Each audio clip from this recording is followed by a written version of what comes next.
bienvenidos al podcast Al Rodamón. Yo soy Montbosch, Josep Ramón Bosch, y hoy vamos a hablar de anarquismo, de franquismo, de guerra civil, de pistolerismo, de los años 20 y sobre todo de Cataluña y de Barcelona con un invitado muy especial. El 6 de octubre de 1934 se produjo, a mi entender, un golpe de Estado en España que protagonizó los partidos de izquierda, encabezados por el PSOE y con el apoyo, en algunas zonas, del sindicato anarquista, la CNT. En Cataluña la sublevación ilegal estuvo encabezada por Lluís Companys y sustentada exclusivamente por Esquerra Republicana. El levantamiento en Asturias y la insurrección separatista de Barcelona fue una de las múltiples espoletas que activaron el levantamiento militar africanista de 1936. No hay justificación que valga para empuñar las armas como hicieron los franquistas, ni espacio suficiente para condenar sus crímenes. Mucho se ha escrito de este tema, pero debemos enfrentarnos al relato buenista de que la izquierda tenía la legitimidad para cometer crímenes y golpes de Estado y la derecha no. Es que nadie tenía esa legitimidad. La sublevación izquierdista trajo el odio de la derecha, la inmovilidad derechista despertó el odio de la izquierda y del nacionalismo romántico. La trágica historia de España dinamitó la convivencia entre compatriotas, desencadenando una cruenta guerra civil. España vive una torticera recuperación, a mi entender, de la memoria histórica que pretende reescribir su pasado y basarse en la construcción de un relato histórico, sin ningún rigor y presentando a unos españoles como buenos casi pristinos y otros malos españoles personajes casi demoníacos. Como lo hizo el franquismo, pero al revés en esta ocasión. Y sigue siendo la guerra civil el pivote por donde oscila la adscripción ideológica de los españoles. Y no parece que podamos pasar página. Tras la guerra civil, media España ocupó a la otra media y media Cataluña ocupó a la otra media, porque la de catalanes contra catalanes no fue una lucha de España contra Cataluña como pretenden relatar los separatistas. En Cataluña muchos sintieron con alivio la derrota republicana.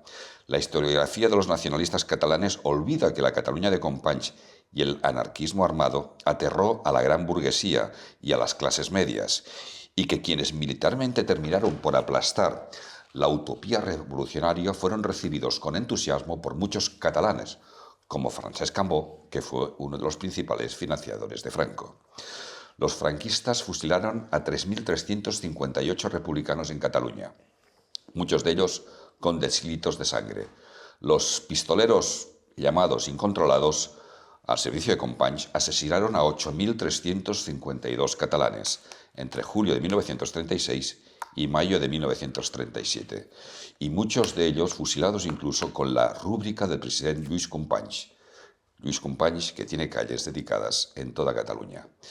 Ahora mismo la Generalitat está financiando la pseudomemoria histórica que relaciona españolidad mientras ignora deliberadamente los crímenes cometidos, a mi entender, por los dirigentes de Esquerra Republicana. Seguimos en la guerra civil. Hoy tengo el placer y el honor de contar aquí a Pere Rossinyol, un buen amigo. Él nació en Artés en 1972, pueblo, además vecino de mi pueblo, o sea que somos de la misma comarca del Bages, una comarca que sale gente muy ilustre, como luego tendremos que explicar, ¿no? Porque no solamente hemos salido nosotros, sino incluso desde Isidre Fainé hasta Pep Guardiola. Periodista, licenciado en periodismo por la Universidad Autónoma de Barcelona, ha pasado por las redacciones del Dos Diarios Avui, el periódico de Cataluña, El País, del que fue redactor de política internacional y redactor jefe de Sociedad. Ha estado en Público, del que fue adjunto a la dirección hasta el cierre de la edición en papel en 2012, que yo supongo que tendremos ocasión de comentar, y desde entonces está involucrado en muchísimos medios independientes y muy particularmente en dos revistas que yo aconsejo de forma especial. Una es Alternativa Económicas, uno de los medios que habla de economía más serios y más prestigiosos que hay en el panorama de la economía española desde una visión absolutamente independiente, y otra es una revista que se llama Mongolia, que sigue la tradición satírica de tantas revistas que hemos tenido en Cataluña, en España, pero sobre todo en Cataluña, que van desde el Cucut hasta el Papitu, pero que sigue un poco la tradición de que puede ser Charlie Hebdo, Mongolia es un nombre y con la que yo realmente me divierto mucho, todo y que la inscripción ideológica no es precisamente la mía, pero recomiendo vivamente que hay que leer Mongolia. Sobre todo hay una parte muy especial donde se da muchísima información de lo que pasa. Y eres socio y director, por tanto, de las dos, y también colabora en el diario.es, en el Al Rojo Vivo, con Ferreras, en Cataluña Radio. En fin, yo creo que eres uno de los hombres más mediáticos de Cataluña. Benvingut, estimat Pere. Gracias. Y bueno, yo he hecho una introducción sobre esas dos Españas, esas dos Cataluñas, que probablemente tú y yo representemos, ¿no? O podemos representar. Bueno, de cierta manera sí, ¿no? Sí. O sea, estaríamos en trincheras distintas en el 36. Seguro. En el 36 seguro, ahora también. ¿Y tú dónde estarías? ¿Con los de Terra i Llibertat y yo con los requetes del Terç de Montserrat? Hombre, con la información que tenemos ahora, pues no siguiendo esas cosas, ¿no? Pero muy probablemente, sí. Me temo que esa época es una época brutal para el mundo. España fue quizás la vanguardia de todo eso que acabó pasando en el mundo entero y en época de extremos, pues me parece que sí. Que tú en el Requetés de Montserrat seguro, yo no lo sé exactamente, pero probablemente en alguna columna o intentando tender puentes entre las facciones de izquierdas para que no se mataran, digamos, ¿no? Y por lo tanto muriendo yo. Ah, muriendo tú, sí. Porque tú en el 37 estarías con los de la CNT, con el PUM, con el PSUC... Es que todos estaban equivocados. O sea, no podías hacer una guerra dentro de la guerra. Menos Orwell. Bueno, claro, pero tuvo que salir por patas para salvar la vida, ¿no? Evidentemente, visto en perspectiva, es un gran disparate que ante la inminente llegada del franquismo, del fascismo, pues empieza una guerra civil en el campo, digamos, de izquierdas o democrático, que encima luego se reprodujo en Madrid, porque el mayo del 37 en Barcelona se reproduce a lo bestia con Casado, en Madrid con un golpe a las puertas, digamos, de ya Franco a punto de entrar y la sangre brotó salvajemente entre comunistas y anarquistas otra vez. Se habla muy poco del golpe de Estado de Casado en Madrid, precisamente, y se ha hablado mucho de los hechos de mayo en Barcelona. ¿A qué lo atribuís? ¿Al aplastamiento del estalinismo en Madrid, a los restos casadistas? ¿O? No, yo creo que son dos cuestiones simétricas. Hay literatura. Paul Preston, por ejemplo, tiene un libro extraordinario sobre los últimos días de la guerra en Madrid y es un recuerdo doloroso para el conjunto de la izquierda, que la izquierda muchas veces demuestra muy mala memoria, porque mitifica cosas del pasado, pero sin aprender las lecciones del pasado. O sea, yo comparto el análisis que has hecho de que estamos todavía condicionados por la experiencia de la guerra civil, pero creo que tenemos que aprender de qué ha pasado, de qué pasó, no solo para no repetir errores, sino incluso en el campo de la izquierda, en el campo de la derecha democrática, etcétera, etcétera. Hay muchas lecciones allí que la mística normalmente te impide o convierte en desagradable profundizar en episodios que son terroríficos y muy dolorosos, ¿no? Yo no sé si calificar a Pere como hombre de izquierdas, como un anarquista, como comunista libertario, pero sí tengo que decir que a Pere ya lo conocí en el campo de batalla, que es Twitter, y donde nos dimos golpes, ¿sí? Uno y otro, hasta que hubo un mediador internacional que nos puso en común y bueno, hemos firmado un armisticio. Tengo que decir que admiro mucho a Pere y me considero su amigo, y más allá de las discrepancias ideológicas, que las tenemos como tiene que ser, hay una relación de amistad y al menos por mi parte, de respeto y de cariño, sobre todo recíproca, completamente recíproca, por su nivel intelectual. Dicho esto, vamos a la guerra, si te parece, claro. Que sea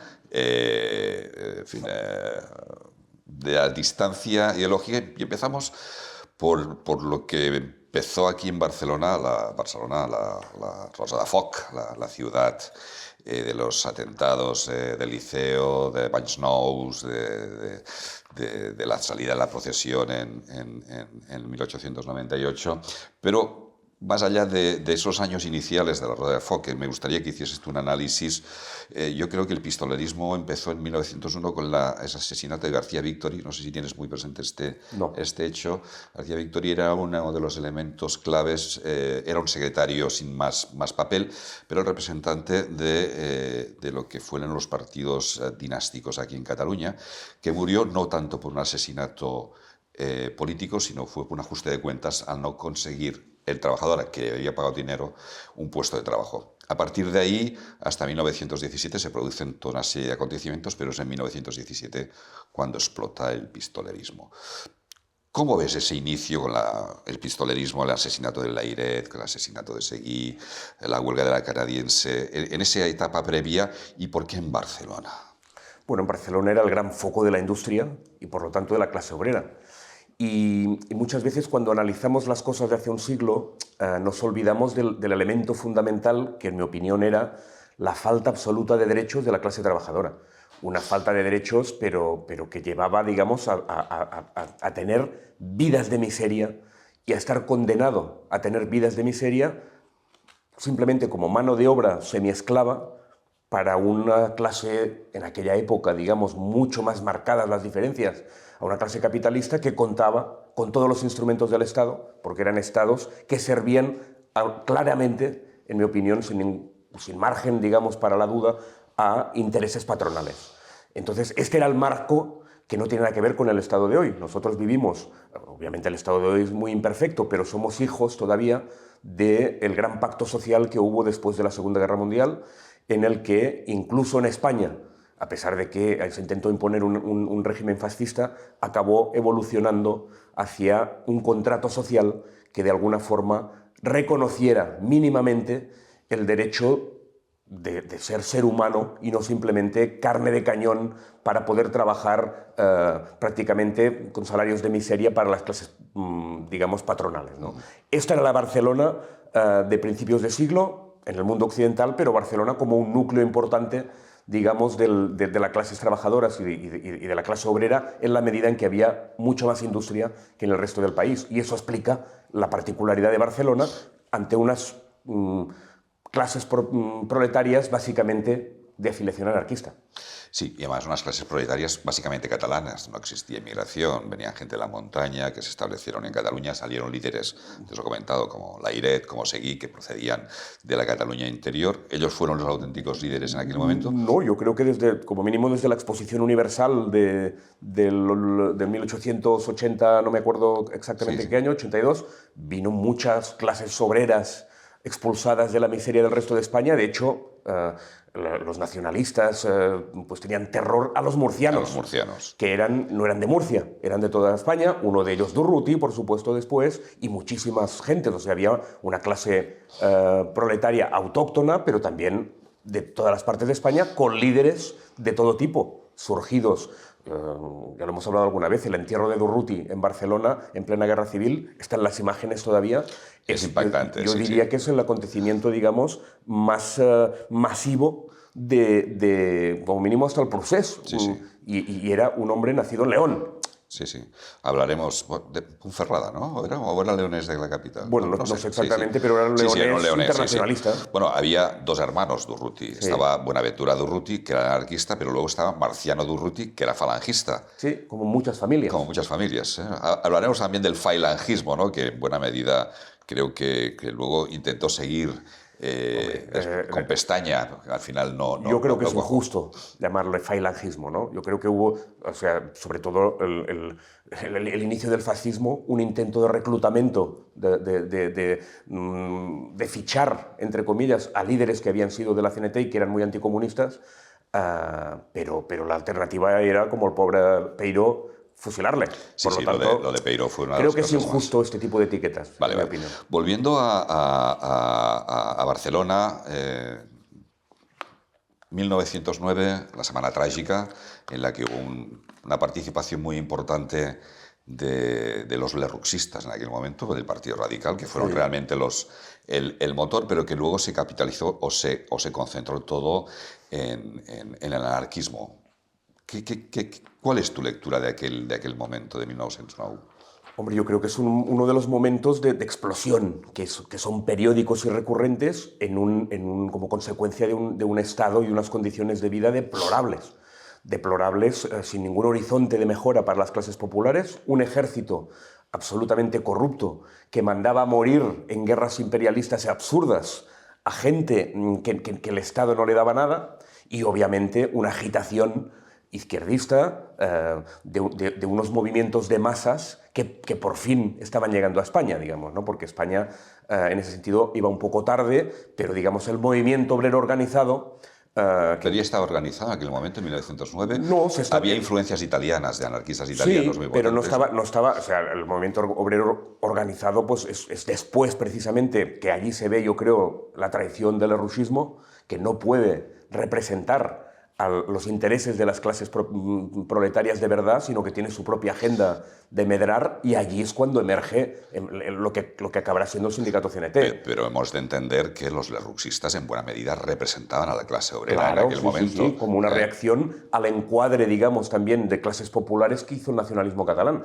Los movimientos de masas arrancan allí, con el nacionalismo catalán y con la clase obrera que se empezaba a organizar. ¿Y tú cómo entiendes el nacionalismo catalán? ¿Como la suma del federalismo de Almirall y de la Renaixença burguesa?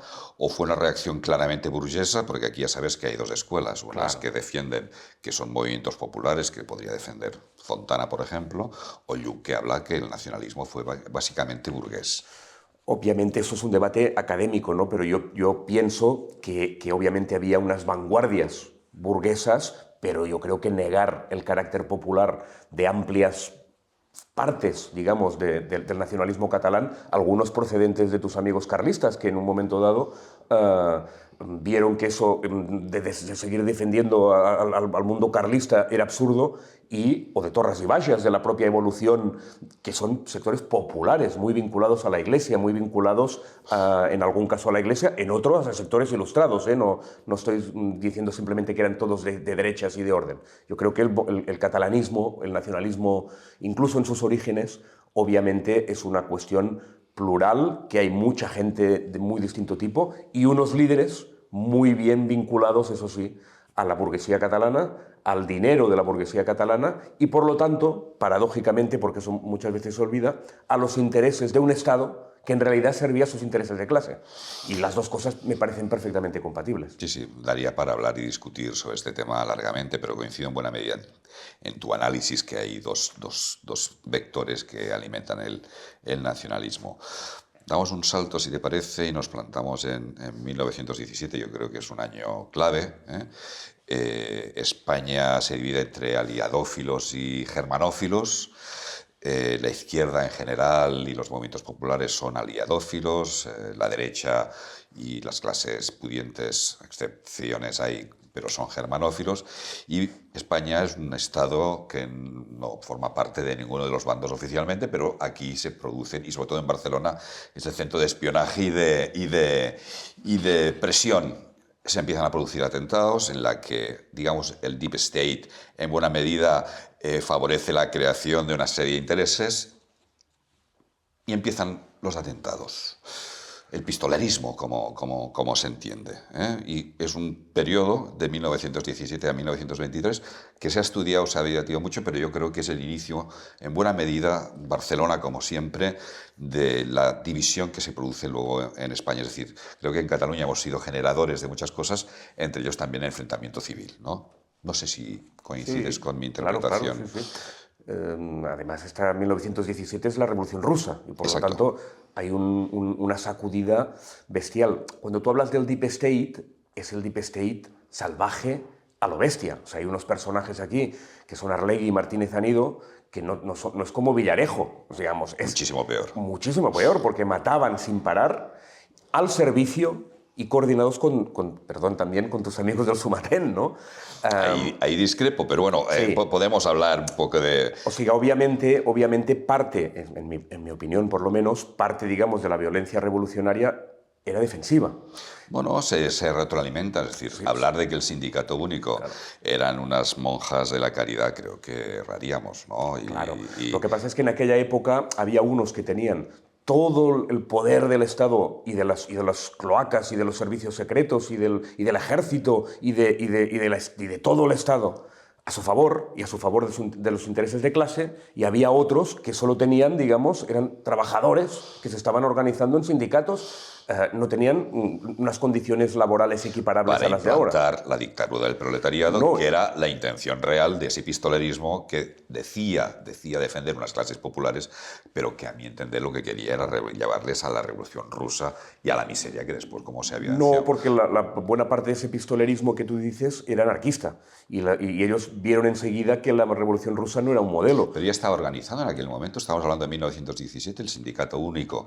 ¿Era abiertamente anarquista o era todavía...? El Sindicato Único. Bueno, el No. Sindicato Único... Sí, que yo creo la que había... CNT era... Sí, yo, si no, ahora, si no Bueno, recuerdo mal, es del 14, pero que en todo caso jamás tenían un proyecto para emular la Revolución Rusa, sino que realmente había unos sindicatos de fiebre o de vena anarquista, con independencia de si orgánicamente lo eran o no, y que básicamente era defensivo, porque cada vez que había una huelga, cada vez que había, pues aquí funcionaba una cosa que se llamaba ley de fugas, en la que te llevaban preso porque el Estado estaba a favor del patrón siempre, a cualquier cosa que pidieras, y pues te mataban en muchas ocasiones. Y entonces se organizaron en autodefensa. Obviamente, como estos perdieron la guerra, perdieron todo, los ganadores pues han impuesto un relato de que los pistoleros eran ellos. Pero creo que está bastante acreditado también desde un punto de vista académico, y vuelvo a citar a Paul Preston ahora en otro libro, y que para mí es fundamental para entender esas dinámicas, que se llama La traición de un pueblo.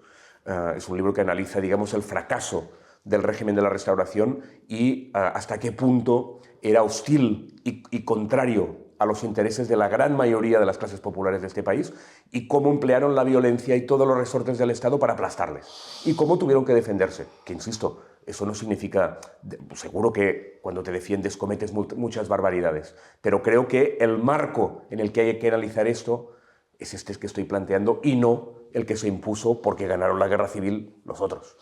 Efectivamente, Ley de Fugas, Martínez Arlegui, Arlegui, el barón de König, en fin. Y el Sumatén como brazo, digamos, vinculado a esta estructura.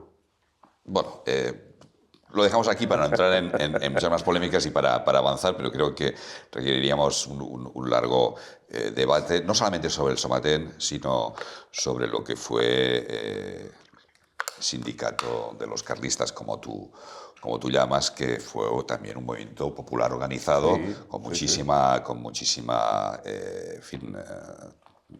potencia en aquel momento. Pero para dar un salto y entrar en dos o tres personajes que yo creo son muy importantes, que fueron asesinados además por los pistoleros, como Salvador Seguí, el Noi del Sucre, Francesc Layret y también Companys. Al final eran los tres abogados o los tres líderes destacados del anarquismo, dos de ellos asesinados por los pistoleros y Companys asesinado por el franquismo en 1940, como todos sabemos. ¿Quién de los tres tú destacarías por encima de todos como líderes? No, a ver, los tres son líderes extraordinarios. Eso no significa para bien siempre, obviamente, ¿no? Pero yo creo que eran un perfil parecido, muy bien conectados con la clase obrera catalana. Y no solo con la de habla catalana, porque eran líderes, yo creo, bastante respetados, que tuvieron que vivir unas épocas terribles. Como bien has dicho, Layret y el Noi del Sucre fueron asesinados.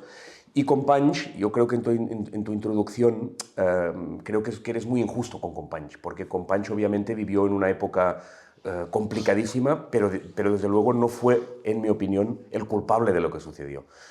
Y discrepo totalmente de que una vez proclamada la guerra, una vez empezada la guerra, Companys tuviera la responsabilidad de los desmanes que estaban pasando. Companys perdió el poder completamente.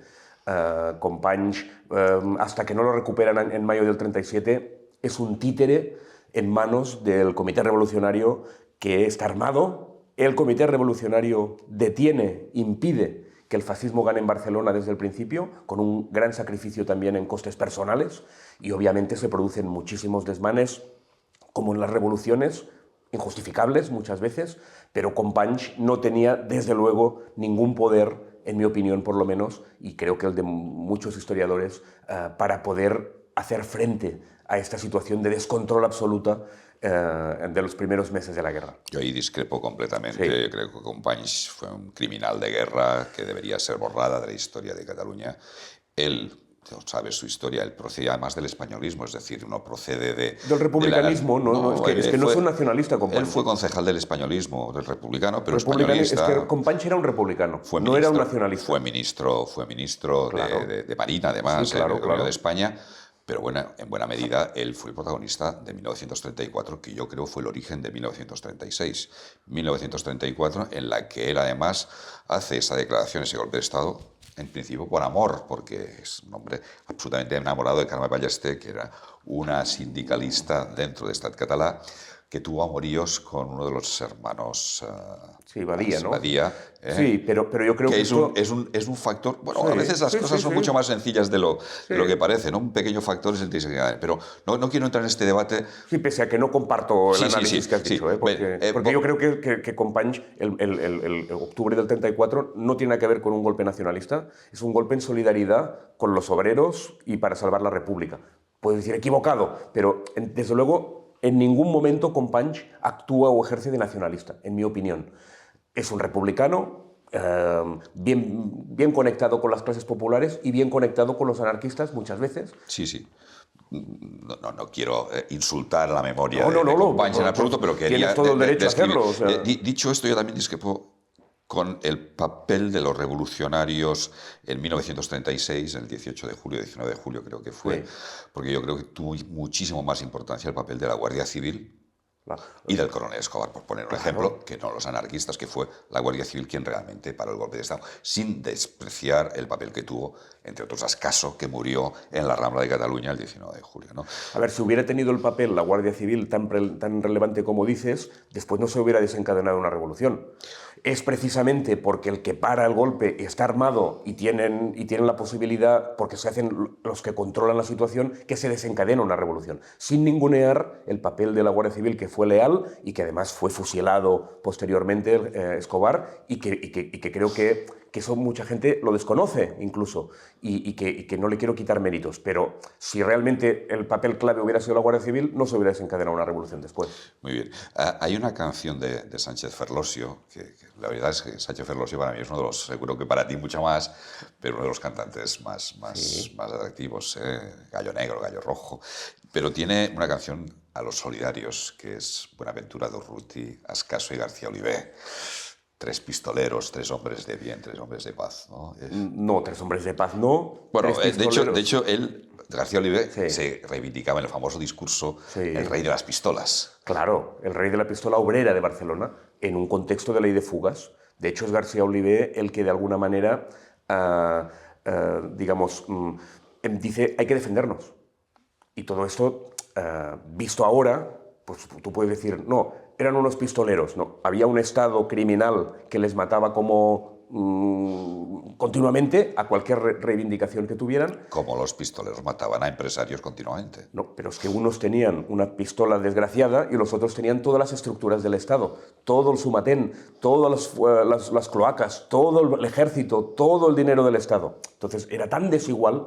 Y yo creo que García Olivé, cuando se reivindica en esos términos en este contexto histórico, y después fue una figura muy importante, un anarquista, ministro de Justicia. Un anarquista que acepta involucrarse en la guerra, en el ministerio, pues yo creo que es una figura que este país tiene pendiente de reivindicar. Reivindicar no quiere decir exaltar, pero es un hombre que está enterrado en México y ni siquiera pone su nombre en la tumba. Sí, siempre este es un tema que hemos hablado tú y yo varias veces sobre García Olivé, un señor de Reus. Un señor de Reus, sí. Camarero, además, con una notable cultura a pesar de todo. Y tiene una obra autobiográfica que, aunque fuera mentira a la mitad, que probablemente está embellecida y aprovecha para pasar cuentas, es una obra que yo creo que es muy desconocida y es una de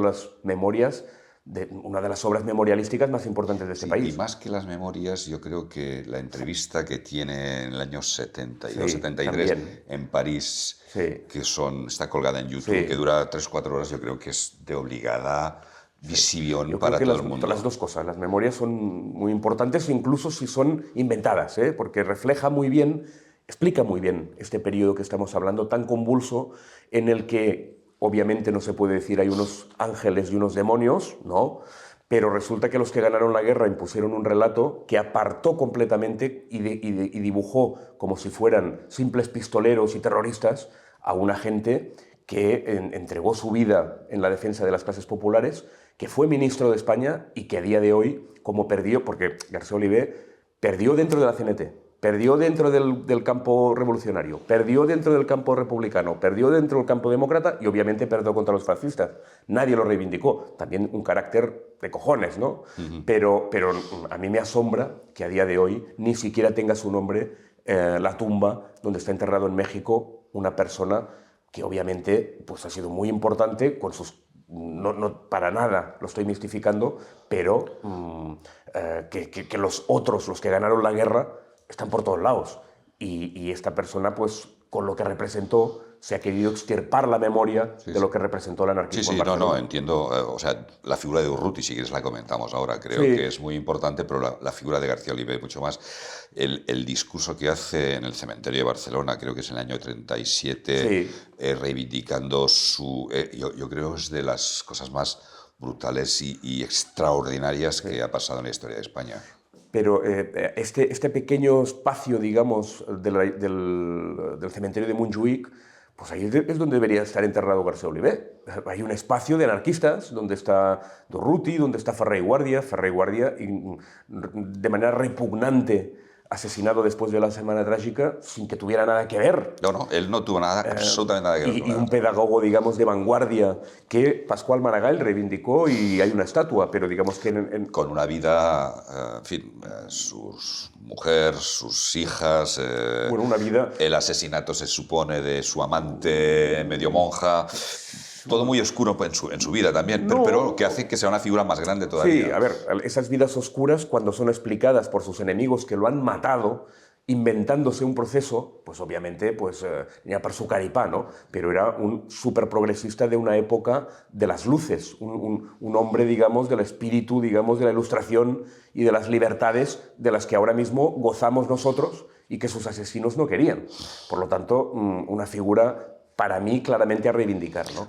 Y que está enterrado en el cementerio de Montjuïc en un espacio donde hay anarquistas o libertarios y que claramente creo que allí debería estar también el que fue ministro de Justicia, Joan García Oliver. Pues lo reivindicamos los dos, en este caso. ¿Tú también te apuntarías? Sí, yo, por supuesto. Yo creo que la figura de García Oliver... Te mandarán al Sumatén, porque García Oliver es como el demonio para mucha gente de... Bueno, yo me lo miro desde el punto de vista historiador y creo que es una figura española, de un patriota español, sin ningún pero en su biografía, más allá de que él defendió de forma apasionada.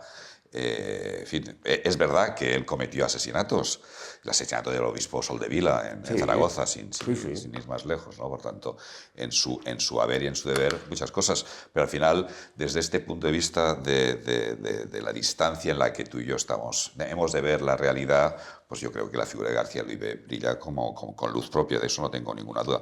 Para terminar, yo creo que este capítulo creo que deberíamos hacer unas palabras sobre Durruti, realmente el gran líder anarquista, el gran, en fin, luchador contra el fascismo, como tú apuntas, que murió en unas circunstancias extrañas en el frente de Madrid en el 36, ¿no? Pero que realmente él demostró siempre una rectitud y una voluntad a prueba de hierro. Yo creo que en ese sentido los solidarios eran todos bastante parecidos, ¿no? Eran gente de acción, muy comprometida y al mismo tiempo muy salvaje, ¿no?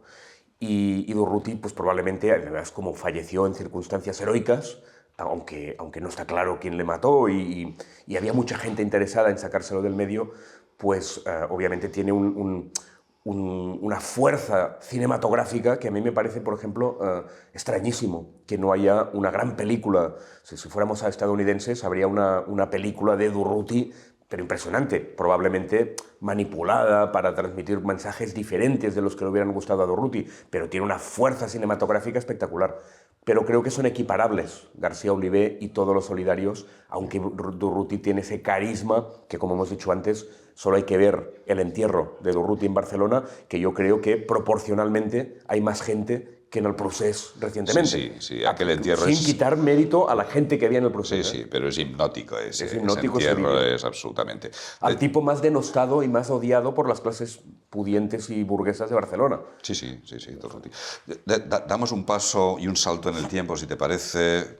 Guerra civil, franquismo, creo que ya se ha hablado suficientemente de franquismo, un régimen denostado por todos e incluso debería ser de forma más claramente denostado, entiendo yo, por la derecha española, si quiere ser plenamente democrática, ¿no? Que yo creo que es la gran asignatura pendiente todavía para normalizar la situación, ¿no? Pasamos a la situación actual. Estamos en el 2025. ¿Dónde está la izquierda alternativa? ¿Dónde está la izquierda progresista? ¿Dónde está el anarquismo? ¿Dónde está ahora mismo el mundo que tuvo un protagonismo muy grande en transformar Barcelona, Cataluña y España en ese periodo que hemos analizado? ¿Y dónde está ahora en un momento en el que Barcelona y Cataluña ha perdido pistonada por el tema del procés y donde una ciudad como Madrid está cogiendo, digamos, el foco cultural y alternativo?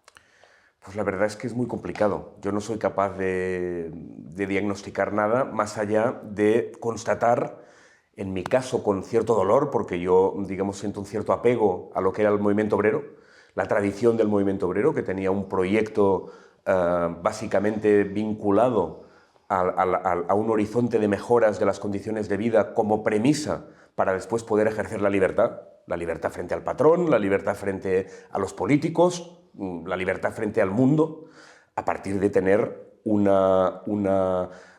entorno, digamos, material más o menos resuelto, con la participación, obviamente, del Estado, con un contrato social. Bueno, esta es la aspiración, en mi opinión, histórica del movimiento obrero, que todo eso se ha deshilachado de una manera que, pues, ahora las dinámicas son otras.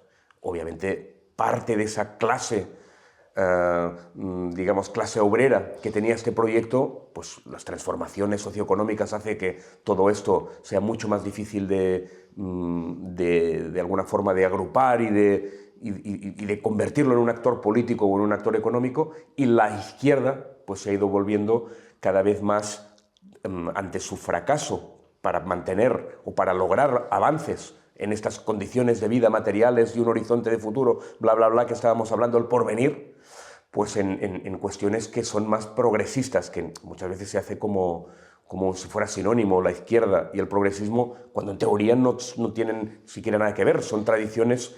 La progresista, en mi opinión por lo menos, sería una tradición liberal ilustrada, y el movimiento obrero tenía una tradición de izquierdas que básicamente la base era la redistribución económica, ¿no? Entonces eso está muy confuso y muy difícil de que hoy día podamos hablar de que exista un proyecto de izquierdas en el mundo. No es una cuestión española, sino que está muy desnortada la izquierda, ¿no? Bueno, está desnortado todo, ¿no? También la derecha está desnortada, la presencia de, Trump mismo, ¿no? Que representa a la derecha. Sí, pero Trump no representa quizás a la derecha política, pero claramente representa a la derecha económica. Incluso ha convertido las relaciones internacionales en un business particular. Desde el Wall Street Journal ha explicado recientemente que desde que ha llegado a la presidencia, él, su familia, su business personal, pues ya lleva facturados no sé cuántos millones de euros. Sí. O sea, con un Bitcoin propio. Totalmente desacomplejado. Por lo tanto, sigue respondiendo a los intereses históricos de la izquierda, de la derecha. No de la derecha política, pero sí de los intereses históricos de la izquierda. De la derecha, perdón. En la izquierda, ¿quién representa los intereses históricos de la izquierda? Cuesta verlo. Igual debemos de dejar de hablar de derecha-izquierda, como dejaron de hablar de la montaña y la llanura en la Revolución Francesa, y volver a hablar de otras descripciones y definiciones. Pero en cambio, lo que son las cifras y la situación que vemos, pues más bien parecería que tiene totalmente el sentido. Porque las desigualdades han crecido como nunca, hay más riqueza que nunca en el mundo y está muy mal repartida, de manera, digamos, muy notoria, sobre todo por los trabajos de Piketty, muy bien acreditado, ¿no? De que realmente lo que parecía el pacto social después de la Segunda Guerra Mundial, eso ha involucionado, y por lo tanto la necesidad de una izquierda que combata la desigualdad económica, que es la base de la libertad, que en eso yo creo que deberíamos poder estar de acuerdo, derecha e izquierda, porque la derecha habla a veces de la libertad, pero no le interesa, o no parece interesarle la libertad real. La libertad real solo se puede ejercer cuando tienes las condiciones de vida materiales mínimamente aseguradas, si no, es toda una broma.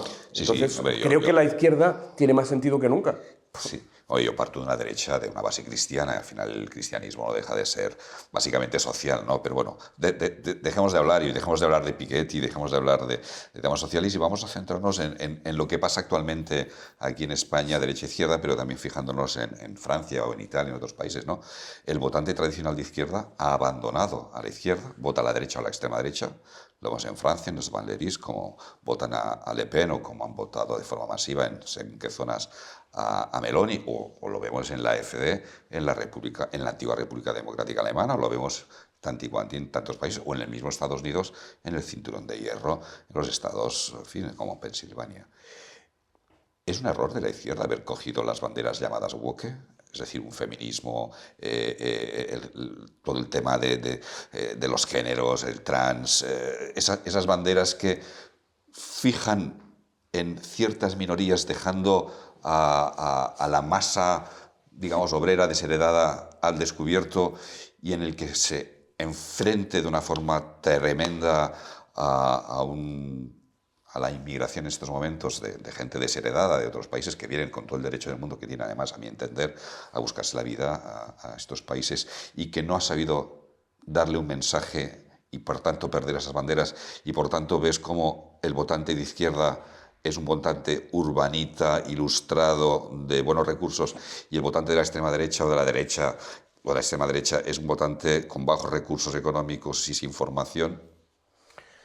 Obviamente esta es la gran incógnita sobre la que está debatiendo, ¿no? Buena parte de la izquierda. En mi opinión, obviamente sin ser un especialista, en mi opinión, todas estas banderas que tú presentas también, digamos, de manera connotada con la etiqueta woke y todo eso, pero son banderas que históricamente ha asumido la izquierda. Después tú puedes decir la intensidad, hacia dónde la llevas, pero son banderas históricamente vinculadas a la izquierda porque la mayoría expanden derechos. Por lo tanto, aquí no sería el problema. ¿Cuál sería el problema? Quedarse en estas banderas solamente y fracasar en las condiciones materiales de mejora de las clases populares y encima ignorar estos problemas que para mí son indiscutibles como consecuencia en parte de una globalización liberal mal gestionada sin tener en cuenta, digamos, o sea, que la globalización liberal genera riqueza, pues eso es indiscutible, pero que en algunos sectores muy amplios de las clases populares ha ido en detrimento de ellos y han visto empeorar las condiciones de vida porque se han deteriorado digamos, los servicios públicos, porque cobran menos que hace 20 años, etcétera, etcétera, entonces ahí sí que tienes el problema. Es decir, si tú eres capaz de recuperar tu razón de ser de la izquierda, que para mí es las condiciones materiales, la redistribución económica, y allí, sobre estas mejoras, le agregas las banderas de ampliación de derechos, pues eso es perfecto. El problema es que como fracasas en lo primero, te centras solo en lo segundo y encima dices que la economía va muy bien porque sube el PIB, que eso es una cosa que a la gente que la está digamos, sudando para llegar a fin de mes, encima parece recochineo, ¿no? Entonces yo creo que la base, sin renunciar a estas banderas, es recuperar la capacidad de incidir en la economía. Y eso es muy difícil, ¿eh? No digo que sea fácil. Sí, sí, sí. Estamos en Cataluña en 2025, gobierna Salvador Illa, un hombre moderado, socialdemócrata, gobierna en España Pedro Sánchez. ¿Cómo ves actualmente el gobierno de Salvador Illa y de Pedro Sánchez? ¿Tú crees que son gente de izquierda y están aplicando políticas de izquierda? ¿Tiene futuro tanto Pedro Sánchez como Salvador Illa? ¿Y cómo ves también el mundo de Yolanda Díaz en este momento o de Podemos en la situación actual? Yo creo que son dos gobiernos diferentes, ¿no? El gobierno en Cataluña, el mismo Salvador Illa le gusta compararse con Tarradellas y de alguna forma está haciendo un gobierno de concentración después de una época turbulenta, ¿no? Porque en su gobierno, aunque es monocolor, es del PSC, pues hay gente del PDeCAT, hay gente de Unió, gobierna con el apoyo de la izquierda y entonces yo creo que tiene un proyecto de reconstrucción en su visión, digo, no, y por lo tanto bien asentado y con esa visión tarradellista de la unidad nacional en un momento de crisis. Y creo que está bastante bien encarrilado. El gran problema del gobierno de izquierdas en Madrid es que, a diferencia de la primera legislatura, pues esa mayoría no suma.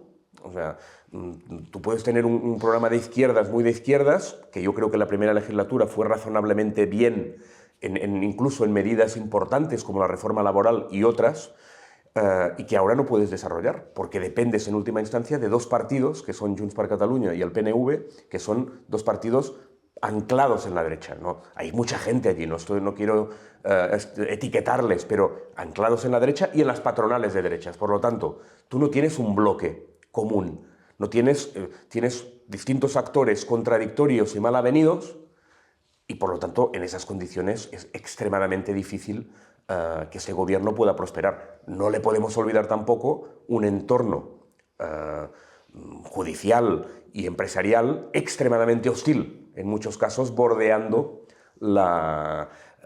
digamos, las medidas de lo que sería una democracia de calidad.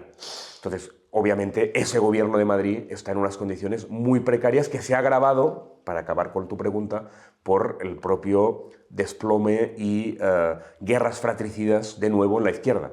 Podemos sumar... entonces, este es el prerequisito. Si no arreglan esto, obviamente no tienen ningún futuro. Y tú, que eres un hombre bien informado, no quiero que desveles nada que no se pueda desvelar, pero ¿tú le ves futuro a sumar más Podemos? ¿Crees que es imposible que pueda haber una unión? Porque realmente sin un proyecto de izquierdas, la izquierda del PSOE, difícilmente la izquierda va a poder gobernar en España. Yo creo que todos los actores son conscientes de eso. O sea, y ahora están trabajando y han avanzado mucho en Andalucía para presentar una candidatura conjunta que tiene que, si se remata y se hace, tiene que poder extenderse a toda España. Yo creo. ¿Liderada por? Desconozco la realidad andaluza, vale. Tendrán que encontrar un consenso, pero claramente yo creo que la conciencia de todos de que si van a hostia limpia entre ellos no tienen ninguna posibilidad, que ya son pocas, porque el tsunami mundial... Esto no es una cosa de España. O sea, tú miras los mapas políticos del mundo y España es de los gobiernos más a la izquierda del mundo, de las democracias, digo, ¿no?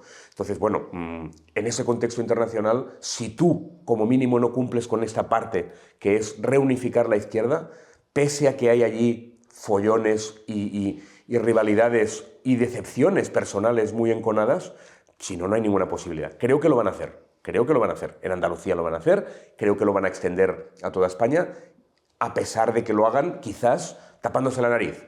Pero desde luego, si no lo hacen, y son conscientes de ello, si no lo hacen, se acabó. Tú que eres un hombre de izquierdas, pero no estás en política. No. Analista. Sí, yo tampoco me considero un hombre de izquierda, yo me considero un hombre independiente. Independiente, bueno, como yo en buena medida también. Pero dicho esto, 7 votos de Junts per Catalunya acaban de proponer una ley, en fin, no sé si calificarla de racista como Yo creo que no, yo creo que no es una ley racista. Yo creo que no es una ley racista, es una ley que hay un marco general que comparten muchos partidos. A mí personalmente hay aspectos que me molestan, como me molestan en el pacto que tuvieron PSOE y Junts para la amnistía. O sea, los relatos completos a mí no me gustan. No me entusiasma en absoluto, pero creo que decirle racista es esa cosa tan típica de la izquierda de que entonces todo el mundo racista, todo el mundo es fascista y quedan 10 demócratas. Entonces, no me gusta tampoco esto, ¿no? ¿Pero le ves futuro al pacto Junts-PSOE en general? El pacto Junts-PSOE están atrapados porque tiene que salir la amnistía, pero la verdad es que tienen proyectos estratégicos que son completamente diferentes. La amnistía saldrá después del verano, probablemente. Antes de que acabe el año, pero eso no acaba la guerra, porque la guerra de la amnistía se llevará después a Europa y irán avanzando procedimientos judiciales. O sea que Marchena no va a dejar... Yo creo que Marchena está ante la obra de su vida, que no caiga, y él, aunque se ha puesto en un segundo plano, sigue de alguna forma con una sala segunda y con un conjunto de la judicatura intentando evitar que eso salga adelante, sin ninguna duda. Apasionante situación y apasionante mundo el que nos queda. Por lo menos no hay pistolerismo. Por lo menos no hay pistolerismo, sí. Bueno, a veces sí que te vienen ganas de sacar la pistola, aunque sea una pistola de agua. Pera, estamos acabando.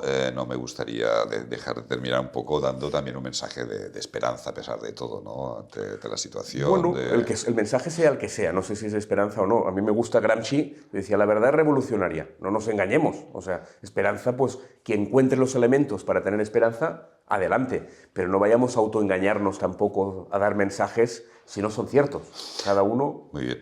Dejando un poco la política y, digamos, en este bloque final, no podemos dejar de observar los grandes cambios, digamos, en el mundo económico españoles.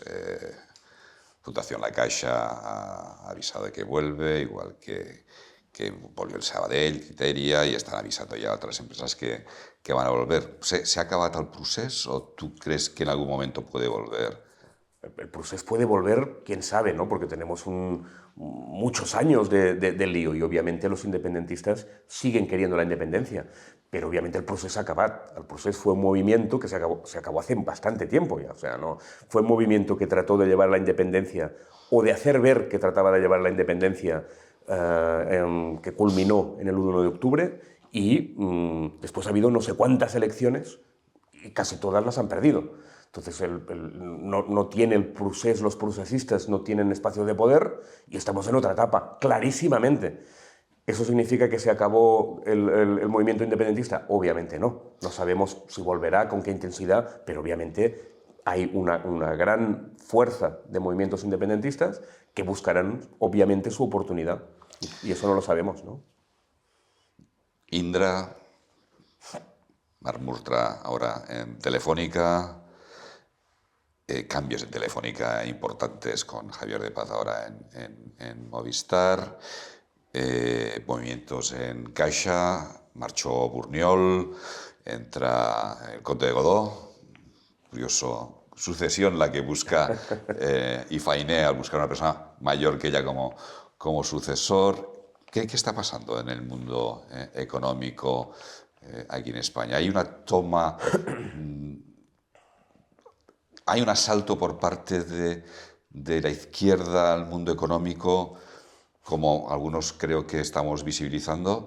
¿Habrá una reacción, digamos, por parte del mundo de la derecha? No sé si ahí podríamos hablar del tema de Urgulian y Vivendi más Slim. ¿Qué está pasando en esta batalla? Un totum revolutum, Totum digamos, revolutum, que no, sí, claro, para intentar sintetizarlo todo, pero creo que al final esa es la guerra, ¿no? Bueno, a ver, lo más importante es entender que el poder no reside simplemente en el gobierno y en el Parlamento. Eso més vell que el cagar, diem en català. És que no hi ha el poder al Parlament, no manen. Y por lo tanto, el poder económico es un actor básico de poder, igual que el poder judicial, y ignorar eso en un análisis, pues obviamente sería una enorme equivocación.